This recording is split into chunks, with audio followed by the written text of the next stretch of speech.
Joining here on the TRS podcast line is Nikki Misery from the band New Year's Day. He's out and about, running some errands, driving around, man. Dude, thanks for being on the show, man. Much appreciated. Absolutely. Thank you so much for having me. Honored to be here. Dude, it's as I said earlier before we got started here, I've been following you guys as a band from the early Warped Tour days, on the side stage stuff to Warped Tour, main stage, and then you guys opened up for Hailstorm and In This Moment a couple years ago, and then I just recently caught you guys do a headline show at one of my favorite venues in Nashville, Tennessee, which is the Exit Inn, and man, that show with Rivals and Savage After Midnight. Dude, that was a hell of a show, man. So thanks for coming back to Music City, time in and time out, and putting on a killer show, man. Absolutely, man. The more y'all want us, the more we'll be there. Yeah, dude. I mean, Nashville. I think sometimes bands have a hard time with Nashville because it's a tough market, man. I think it's kind of like in the lines with like New York, L.A. As far as sometimes it's hard to get people to come out. You guys obviously haven't had that problem. You guys have a really really massive following here, man. So that's going to be pretty cool to see the fan base, follow you guys from city to city and see it grow as you guys have grown as a band, man. It's absolutely insane to see this. Like, it's funny because every time we play shows, we still think, like, do people even want to see us? Do they care? Do you even know who we are? And it's so funny because, like, I love this whole, like if people have no idea who we are, or like, oh, we have for bands that don't fit with us, or right. We don't fit with them. Because, like, I love going in there and, like, fighting for these people's attention for 20, 30 minutes, however we get to be on stage. Like, it makes the show, like, I guess in a sense, a little bit more dangerous and a hell of a lot more fun. And I'm glad you said that because I was talking with the guys from Every Time I Die. It was a little while ago and they were on, but about sometimes they get that too, where they'll get on a bill where it probably doesn't match music-wise, but obviously they're still a killer live band. And he's like, man, sometimes, Jordan and Keith are like, man, sometimes it's just good to play shows where maybe you don't feel welcome because you feel like you need to win them over. Do you get that? Do you feel that same way? Oh, absolutely. And I love that. And those are partially some of my favorite shows. Because when we were talking about the Hell Yeah tour we did, a couple years back, and at that time we were looking like this undead motley crew. And when people would see us come up on stage, you would hear them, like talk shit and stuff like that. Right. And then, 2-3 songs in, they're banging their head and they're screaming with us. And like I've always loved that. I kind of like going in with like a bad reputation or people's like assumptions of us, and then just bringing the rock. Yeah, you guys have. I mean, you guys have always had a really really energetic live set. I think the evolution of the band musically too, and I mean obviously Ash, she commands the stage like no other. I mean I think the Nashville show, she could have said about anything, and I think anybody in the crowd would have done exactly what you said. It was really nice to see her just really come full circle as a leader of a band. Not that she wasn't great before, but it just seems like she's really stepped out and just completely is commanding the stage like no other, man. Oh, absolutely. Just watching like her evolution. She's always been a strong, powerful woman, but you just see it grow and her getting stronger. And, like, no matter what, like as artists, we're not, like, fully 100% sane people. So, like, there's always, like, second-guessing and lack of confidence before going on stage. But no matter what, like, Ash sheds that and just completely controls a crowd. I'm right there with you, and I think that's true for people who are I worked in radio for years, and I do concert photography and stuff, and I always I see other people's stuff, and I'm like, oh shit, man, I need to step up my game, But I also think that there's a little self doubt is okay, it's okay to doubt yourself a little bit because I mean that I think that kind of keeps you humble, but also kind of drives the wheel a little bit too, and to be better than you were 6 months ago or a year ago, Yeah, exactly, and you got to, in a sense, you use that self doubt or that little voice telling you maybe not, or maybe you're not good enough, and you use that as a fire, just to ignite. Like for me, like on stage, I'm not the best guitar player. I'm not like a shredder or anything. When I see these people just busting out these killer solos, I'm always like, fuck, I wish I could do that. So how am I going to get like remembered on stage, and how can people know who I am? And I do it with just an explosion of energy on that stage. And plus, at the same time, I don't know another way to play if I'm not smashing my guitar on my body somehow. Yeah, man.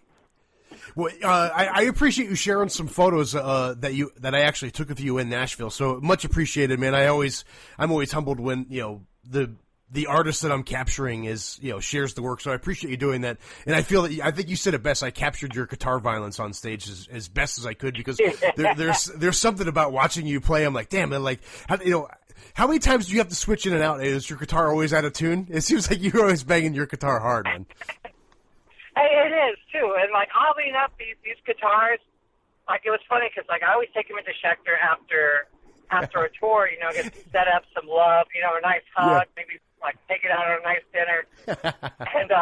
And the guy's always like, hey, how the guitars sound? Or like, how do you like them? I'm like, dude, if they can last through me, they're some fucking solid guitars. Right, right. Yeah. Are the guitar reps like, what are you doing to these guitars? You come back like they need like like a hot towel massage or something when you're done with them. Yeah, like my guy always sometimes tells me, he's like, stop trying to break all the guitars. I'm like, that's just how I play. Yeah, right on. Hell yeah, man. That's awesome, dude. Don't change, man. I for the first time I saw you play, gosh, it's got to be 5 years ago now. To where you guys are at now. Dude, don't stop, man. The new album is great, and it's got to be really cool to have, all the these media outlets and Revolver Magazine, all these different outlets saying, hey, man, this is the best you've done. As a band, do you guys feel that way? Like when you get done recording, there's always that time in between. You write, you record, and then there's that waiting period before it's released, and then it's released, right? Was the vibe with the band as a whole kind of like, man, this is the best we've done. We can't wait for people to hear this shit. Oh my God, yes. I just remember telling my mom too. I'm like, wow, just wait till this record drops. Like, shit's gonna change. And like, since this album dropped, like, everything's only been getting better. And like, Frankie and I, I share a room with Frankie, our bass player, and like, I just remember the whole time we were just so excited. It was like counting seconds down until this record got released. And yeah, and at the same time too, it's like, you want this next record to be the best one you've done so far. It's not like you want it to be like, oh, this next album is going to be the third best album we've ever done. Right. Like, if you guys like the debut and the third one, you're kind of going to like this one, Yeah, no one goes in writing their new album going, boy, I hope it's almost as good as the last one, Yeah, but at the same time too, you always have the second thought going like, are people even going to like this? Because we had that song "Shut Up," which was totally left field from everything we've ever done, and we're like, are people going to think that we totally changed? And at the same time, we're like, let them think whatever they think, because once this next song drops, it's going to be like, oh, they're artists, so there are no rules with what you can do for music. I think sometimes fans forget that too. Like, oh man, their old stuff. Like, dude, people change, man. You go through different life experiences. You experience different things. You grow as a person. You change as a person. Obviously, your art is going to change with that. It's not like you can just make the same song over and over again. It worked for AC/DC. Nothing against AC/DC, but I don't want to listen to to AC/DC start to finish every single album. I would be bored by the end of the day. I'd be like, okay, great. But again, nothing against AC/DC. People on Twitter, stop. Don't even come at me with that. But you gotta put it out there now, I man. agree. At the same time, like Zeppelin, not all the songs are communication breakdowns. Some things are gonna be like going to California. Some stuff's gonna be like, "Babe, I'm leaving you," and then you're gonna have your a whole lot of love. Yeah, or Dire Maker, exactly. Yeah, man. I'm right there with you. Speaking of the single "Shut Up," the video one with the American Psycho homage, one fantastic job, because that's one of my favorite horror. Like, people are like, "What's one of your favorite horror films?" Like, "Oh, American Psycho." Like, Patrick Bateman is fantastic. The chainsaw scene, when he's chasing the girl down the hallway and he drops the chainsaw down the stairwell. I mean, that film is timeless, man.